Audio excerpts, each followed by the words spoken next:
안녕하세요, 여러분. 성공합시다. 제가 이제 작년 겨울에 여러분하고 마태복음을 공부를 하면서 그걸 책으로 썼거든요. 그 시기는 정말 저한테 너무나 중요하고 또 격변의 시기였어요. 코로나가 터지면서 백화점을 접는 게 그 시기였고, 또 새로운 유통인 인터넷을 오픈하는 것도 그 시기였어요. 정말 너무나 바쁘고, 어떻게 보면 불안한 미래 앞에서 하나님 앞에 정말 깊이 있게 엎드리는 그런 시간이었거든요. 근데 때마침 저한테 그 출판 요청이 왔고, 제가 그 출판에 대해서 오랫동안 기도했기 때문에 사실은 하겠다고 얘기를 해놓고 시작을 했는데 정말 만만치가 않은 거예요. 제가 이렇게 말로 하는 거랑 그것도 책으로 쓰는 거랑은 완전 또 다른 얘기더라고요. 같은 건 줄 알았는데 그게 아니더라고요. 정말 비즈니스적으로도 너무나 중요한 시기에 또 이 말씀 사역이라는 또 엄청난 중요한 일을 하면서 만만치 않는 시간을 통과하면서 분명한 것은요, 제가 엄청 성장했다는 거예요. 제가 매일 아침 이렇게 묵상을 하고 여러분하고 나누고 있지만 글로 적는다는 거는 또 다른 세계였고, 그것을 통해서 제가 영적으로도 많이 성장했다는 것을 스스로도 느끼고 또 감사하게 생각을 하고 있어요. 1월 중순쯤 우리가 마태복음을 끝낼 때 제가 원고를 넘겼거든요. 그리고 지금 시간이 지나면서 우리는 마가복음도 하고 지금 누가복음에 들어와 있잖아요. 복음서를 다시 차근차근 보면서 제가 또 그 사이에 성장을 한 거죠. 그랬더니 그 예전의 글들이 너무 두렵게 시작을 한 거예요. 지난 1월 중순부터 지금까지 정말 한 구절 한 구절 검증을 다시 하면서 또 교정을 보고 있거든요. 그 책이 7부로 구성이 되어 있는데 제가 지난 주말에 이제 7부 원고를 이제 마지막으로 넘겼어요. 넘기고 나니까 이게 홀가분한 마음은 잠시고요. 너무 부족하고 정말 숨고 싶고, 이런 부족한 거를 책으로 증거로 남기는 것이 맞나, 이런 생각이 막 들면서 정말 멈추고 싶었어요. 책이 빨리 나올 거를 기대하고 기다렸는데 갑자기 이제 머리가 막 쭈뼛쭈뼛 쓰기 시작하는 거예요. 너무 두려워서요. 근데 뭐 계약서라는 게 있으니까 마음대로 멈출 수도 없고 막 그러고 있는데, 오늘 새벽에 하나님께서 저한테 굉장한 평강을 주시면서 그 책의 의미에 대해서 다시 한번 생각하게 하시더라고요.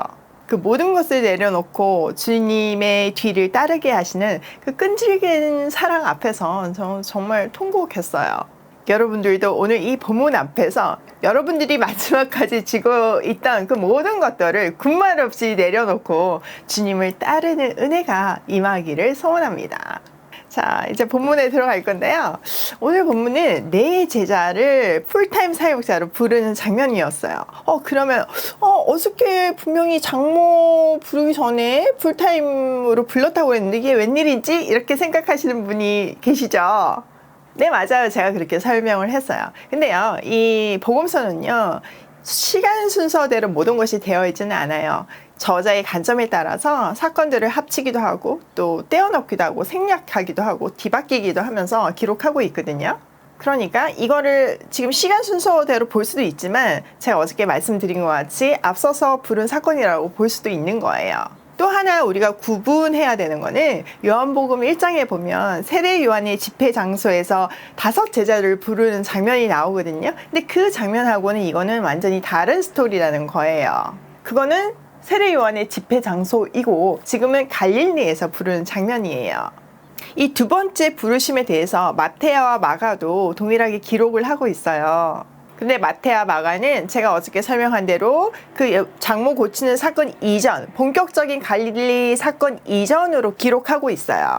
또 마가복음이 시기적으로 복음서 중에 제일 먼저 쓰여 있고 또 굉장히 간략하기 때문에 그게 기준이 되는 경우가 되게 많거든요. 그러니까 우리는 마태와 마가의 의견대로 본격적인 갈릴리 사역을 시작하기 전에 이 4명의 제자를 불렀다고 보는 게 조금 더 합리적이지 않을까, 이런 생각입니다. 그런데 이 뒤집어서 누가의 순서대로 봐도 문제는 전혀 없습니다. 또 하나는 논리적인 순서를 봐도 내 제자를 부르시고 본격적인 사역을 시작하는 게 조금 더 합리적으로 다가오는 것 같아요. 근데 누가가 굳이 이렇게 왜 뒤로 뺐을까 이런 거를 보면서 오늘 뒤에 나병 환자 사건하고 연결되어서 이 두 사건이 굉장히 연결고리가 있는데 그것을 위해서 뒤로 뺐지 않나 이런 생각을 하게 됐는데요. 일단 한번 들어가서 보도록 하겠습니다. 자, 1절 무리가 몰려와서 하나님의 말씀을 들을새 예수는 게네사렛 호숫가에 서서 호숫가에 배 두 척이 있는 것을 보시니 어부들은 배에서 나와서 그물을 씻는지라. 예수께서 한 배에 오르시니 그 배는 시몬의 배라. 육지에서 조금 떼기를 청하시고 앉으사 배에서 무리를 가르치시더니. 자, 많은 사람들이 예수님한테 몰려왔어요. 예수님이 갈릴리로 오기 전에 이미 소문, 그러니까 유대 지역에서 어떤 일이 있었는가, 뭐 성전 청결 사건, 아픈 사람들이 병을 고치고 귀신이 쫓기고 막 그런 기적들이 일어났다는 소문이 먼저 와 있었잖아요. 그러니까 갈릴리에서는 예수님을 굉장히 환호하고 있는 상태에서 무리들이 와서 예수님한테 하나님의 말씀을 듣고 있는 상태예요. 자, 예수님은 어디서 말씀을 전하시나요? 예, 게네사렛 호숫가에서 이 말씀을 전하고 계시는데, 근데 호숫가에 배 두 척이 있는 것이 보인 거죠. 근데 호숫가에 배 두 척이 있는 것이 보이는 거예요. 또 어부들이 배에서 나와서 그물을 씻는 게 보이는 거예요. 예수께서 그 두 배 중에서 한 배에 오르시는데 그 배는 베드로의 배라고 기록하고 있어요. 그리고 베드로에게 육지에서 조금 떨어지기를 청해서 거기 배 위에 앉으셔가지고 그 해변가에 있는 청중들에게 말씀을 전하고 있는 장면이에요. 우리가 앞에서도 계속 봤지만 수상 강단이 세워진 거죠. 너무 많은 사람들이 있으니까 그 바로 앞이 아니라 조금 떨어져서 배 위에 앉으면 조금 더 잘 보이니까 그렇게 하신 것 같아요. 그리고 여기에 보면 말씀을 가르치실 때 앉으신다고 얘기를 하잖아요. 전통적으로 말씀을 가르칠 때는 앉아서 가르치셨어요. 왜냐면은 이것은 하나님의 보좌에서 말씀이 나온다는 것을 상징하고 있는 거예요. 자, 4절 말씀을 마치시고 시몬에게 이르시되 깊은 데로 가서 그물을 내려 고기를 잡으라. 시몬이 대답하여 이르되 선생님 우리들이 밤이 새도록 수고하였으되 잡은 것이 없지만은 말씀에 의지하여 내가 그물을 내리리이다 하고 청중들에게 말씀을 전하시고 베드로에게 깊은 데로 가서 그물을 내려 고기를 잡으라고 말해요. 근데 시몬의 상태는 지금 어떤 상태인가요? 네, 완전 전문가잖아요. 바다 전문가고 전문 어부예요. 근데 밤새도록 애를 썼으나 아무것도 잡지 못한 상태예요. 근데 예수님께서 깊은 데로 가가지고 그물을 내려서 고기를 잡으라고 하니까 사실 베드로 입장에서는 이게 와닿지 않는 거죠. 자기는 동의할 수 없지만 그렇지만 선생님의 말씀에 따라서 그물을 내리겠습니다. 선생님이 원하시면 그렇게 하겠습니다. 이렇게 얘기를 하는 거예요. 여러분 시몬 베드로는요 정말 베테랑 어부였어요. 고기잡이에 대해서는 완전 전문가고 수많은 경험이 있고 데이터가 있는 사람이었어요. 그럼에도 불구하고 밤새도록 고기를 잡지 못했잖아요. 그런데 직업이 어부도 아니시고 목수이신 예수님이 깊은 곳에 그물을 던지라고 얘기하니까 그거는 좀 동의가 안 되는 거예요. 의심할 수밖에 없는 거죠. 왜 그러지? 이런 생각을 할 수밖에 없는 거죠. 그럼에도 불구하고 선생님의 말씀에 따라 그물을 내리겠다고 말하는 거예요. 이 장면은 베드로를 콜링하는 장면이거든요. 근데 베드로의 상태를 조금 더 깊이 있게 이해를 해야 이 본문이 우리에게도 깊이 있게 이해가 되어요. 자, 베드로는 어부라는 직업을 갖고 있었지만 늘 하나님 나라를 기다리는 사람이었어요. 신앙이 엄청 좋은 거죠. 그러니까 갈릴리가 고향이면서 거기서 막 배사업을 하고 있다가도 정말 좋은 집회가 유대에서 열린다 그러면 막 달려가서 집회 듣고 오고 이런 신앙 좋은 사람이었던 거죠. 그래서 세례 요한의 집회 장소에서 예수님을 처음 만나게 되는 거잖아요. 사실 그때 첫 번째 부르심을 받아요. 그런데요, 일단 집이 갈릴리고 딸린 식구도 있고 먹고 살아야 되니까 일단 자기 삶의 현장으로 돌아갈 수밖에 없었고 완전히 다 포기하고 예수님을 따를 수는 없었던 거죠. 그리고 유독 가정이 나오는 사도는 베드로밖에 없어요. 베드로만 장모 이야기, 와이프 이야기가 나오거든요. 그러니까 그 입김도 셌고 가정적인 사람이었던 것 같아요. 그러니까 뭐 아니 어떻게 먹고 살 거냐고 이러니까 할 수 없이 또 일을 하고 그랬던 거죠. 그렇지만 또 예수님을 쫓아다니잖아요. 그러니까 제자로서의 삶도 살지만 또 생계를 유지하는, 그래서 파트타임이라고 표현을 한 거예요. 자, 그 상황에서 밤새 고기를 잡았는데 하나도 못 잡은 거죠. 사실 전문 어부가 고기를 밤새 한마디로 못 잡는다는 건 이것도 기적이에요. 마음의 갈등도 있는데 고기는 하나도 못 잡고 얼마나 절망을 했겠어요. 그럼에도 불구하고 다음 출항을 위해서 이제 그물을 씻고 있는 거죠. 그 와중에 예수님이 청중들에게 말씀을 가르치는 게 뻔히 보이는데 그물을 씻고 있는 그의 심정이 도대체 어땠을까요? 절대로 편하지는 않았을 거예요. 그 상황에서 예수님이 베드로에게 와서 그의 배를 타시고 육지에서 조금 떨어져서 청중들에게 말씀을 전한 거죠. 이때 베드로는 아마 평소보다 더 그 말씀이 와닿았을 거예요. 큰 울림이 있었겠죠. 항상 우리가 알지만 실패 가운데, 좌절 가운데 말씀이 임하면 그 은혜가 너무 크잖아요. 그런 은혜 가운데서 자기 상식으로는, 자기 전문적인 지식으로는 절대 이해 안 되는 거지만 예수님이 깊은 데 가서 그물을 던지라고 하니까 일단 해보겠습니다. 이렇게 된 상황이에요. 자, 6절에서 7절. 그렇게 하니 고기를 잡은 것이 심히 많아 그물이 찢어지는지라. 이에 다른 배에 있는 동무들에게 손짓하여 와서 도와달라 하니 그들이 와서 두 배의 체험에 잠기게 되었더라. 그런데 웬걸? 그물이 찢어질 정도로 고기가 잡혔어요. 지금 개역개정에는 찢어졌다 되어 있는데요. 영어 성경이나 세번역에 보면 찢어질 정도로 고기가 잡혔다고 되어 있어요. 찢어지기 직전인 거죠. 그러니까 이제 베드로가 다른 배에 있는 동료들에게 와서 도와달라고 하고 두 배에 가득 물고기를 채웠는데 배가 가라앉을 지경이 된 거죠.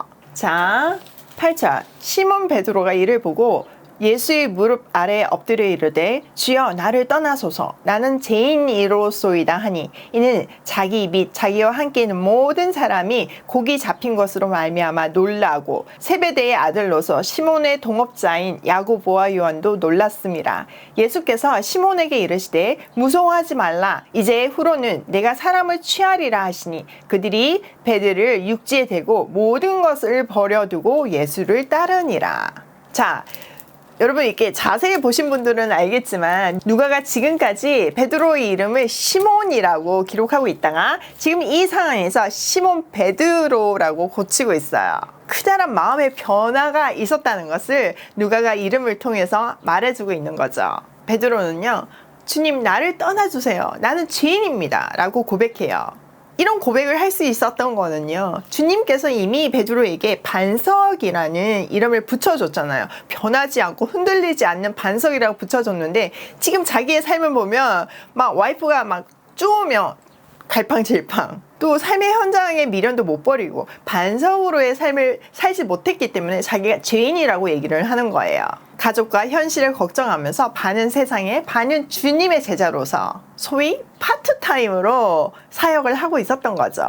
그런데 이 물고기 사건으로 이 선생님이 자기가 아는 어떤 선지자 정도의 수준이 아니라 이 자연계를 움직이는 그 윗단계라는 것이 깨달아진 거예요. 예수님의 신적인 능력을 보고 그의 신앙이 한 단계 성장을 한 거예요. 그러니까 자기는 반석 같은 존재가 아니라고, 기대에 미치는 사람이 아니라고 떠나달라고 말하고 있는 거죠. 베드로와 함께 있던 모든 사람들이 잡은 고기 때문에 깜짝 놀랐어요. 그들도 전문가였잖아요. 베드로의 동력자라고 얘기를 하죠. 특별히 세베대의 아들들 요한과 야고보를 얘기하잖아요. 그들도 너무 깜짝 놀라면서 영적으로 성장을 한 거죠.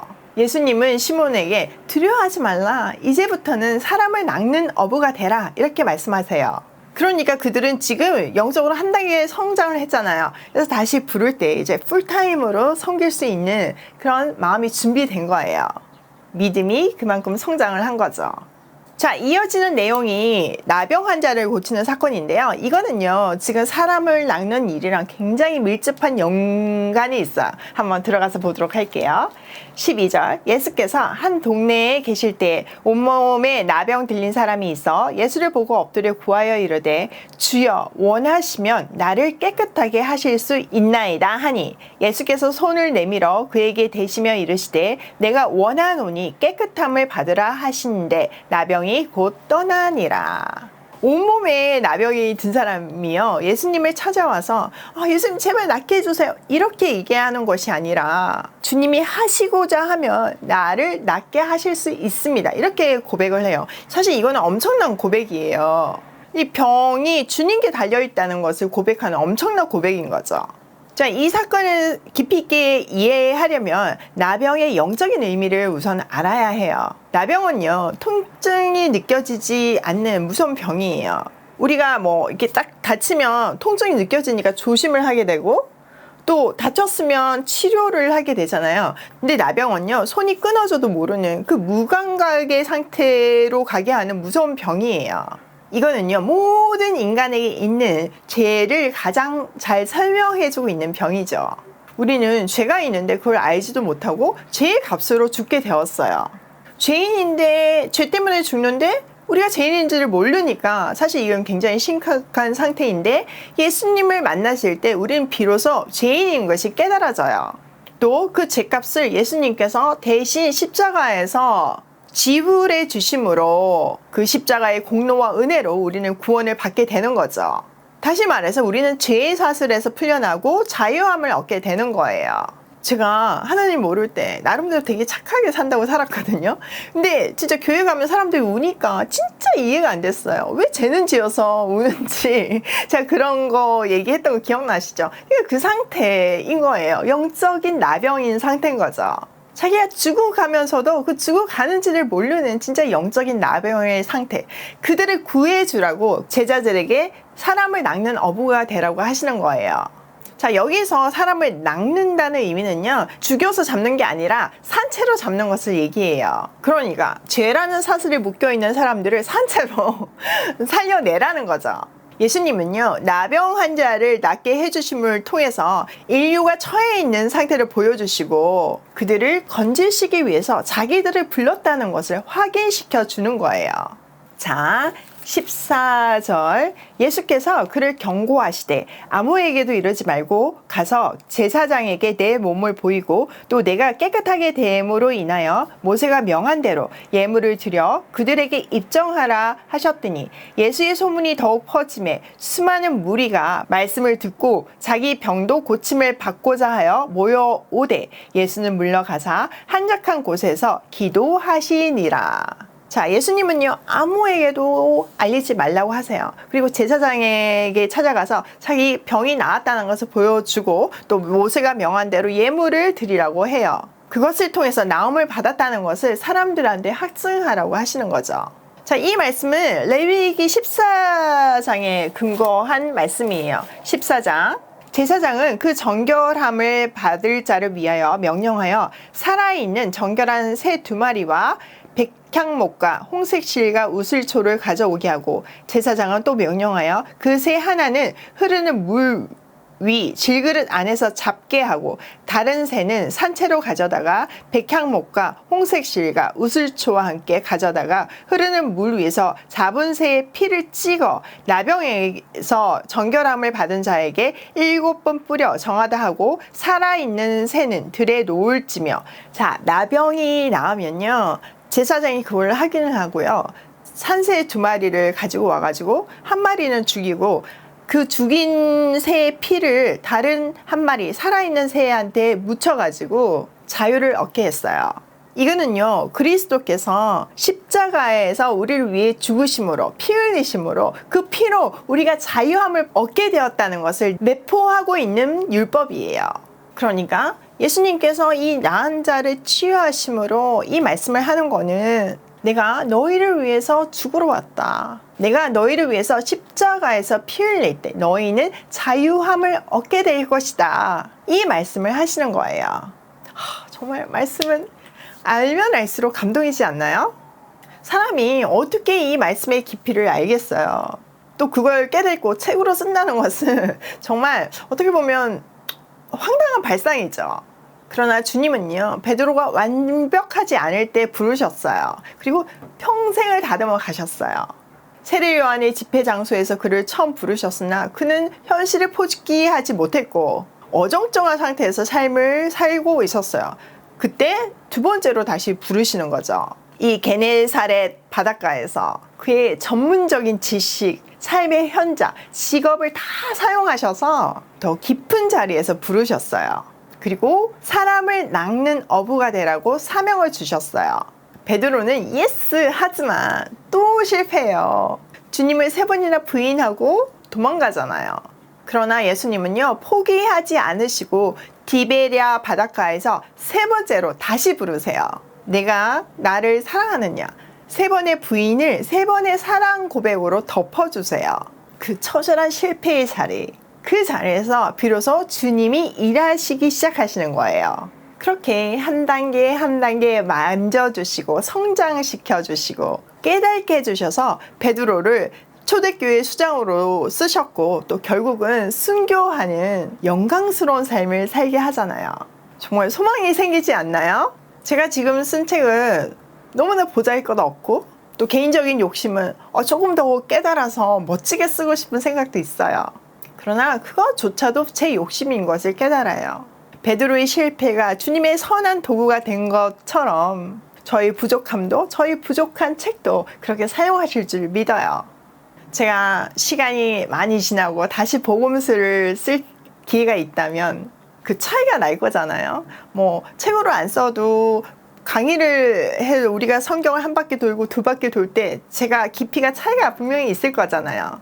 그 차이를 통해 나의 부족함과 신실하신, 포기하지 않으시는 주님의 사랑을 통해 하나님께 영광 올려드리는 인생을 살고 싶어요. 여러분, 우리는요, 사람을 낚는 어부로 부름을 받았어요.